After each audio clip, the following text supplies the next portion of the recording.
তীব্র শীতের কারণে নৌপথে লঞ্চের অ্যাক্সিডেন্ট শুধু বেড়েই চলছে।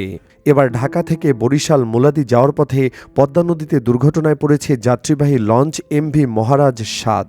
নোঙর করা একটি মালবাহী ছোট জাহাজে ধাক্কা লেগে লঞ্চটির দোতলার বাম পাশের একটি অংশ ক্ষতিগ্রস্ত হয়েছে বলে জানা গেছে। তবে এ ঘটনায় বড় কোনো হতাহতের খবর পাওয়া যায়নি।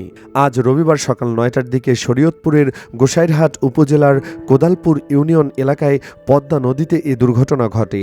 অভি নামে লঞ্চের যাত্রী মুঠোফোনে বলেন, সকাল ৯টার দিকে লঞ্চটি পদ্মা নদী পার হচ্ছিল। তীরের কাছে একটি মালবাহী ছোট জাহাজ নোঙর করা ছিল। ঘন কুয়াশার কারণে লঞ্চের চালক সেটি দেখতে পাননি। এক পর্যায়ে নোঙর করা জাহাজটির সঙ্গে লঞ্চটির ধাক্কা লাগে। এতে লঞ্চের দোতলার পাশের প্রায় ৩০ ফুট অংশ ক্ষতিগ্রস্ত হয়। দুর্ঘটনার সময় দোতলায় থাকা যাত্রীরা দ্রুত নিচে নেমে নিরাপদ স্থানে চলে যান।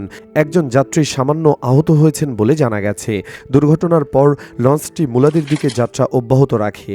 এখন পর্যন্ত সকাল ৯:৩০টায় লঞ্চটি এখনও মুলাদি ঘাটে পৌঁছায়নি।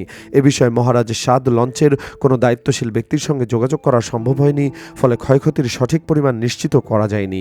এর আগে গত বৃহস্পতিবার ঘন কুয়াশায় চাঁদপুরের হাইমচর এলাকায় মেঘনা নদীতে যাত্রীবাহী ২ লঞ্চের সংঘর্ষে ৪ জন নিহত হন।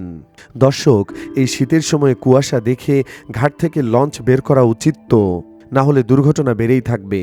লঞ্চ মালিকপক্ষকে আরও সচেতন হতে হবে। এই শীতে কুয়াশার সময় লঞ্চ না ছেড়ে রোদ দেখে লঞ্চ ছাড়া উচিত। দর্শক, আপনিও আমাদের সাথে একমত হলে কমেন্ট বক্সে হ্যাঁ লিখে জানিয়ে দিন আপনার মতামত। ভিডিওটি ভালো লাগলে লাইক দিন এবং শেয়ার করুন। আর আমাদের চ্যানেলে নতুন হলে অবশ্যই সাবস্ক্রাইব করে সাথেই থাকুন। ধন্যবাদ।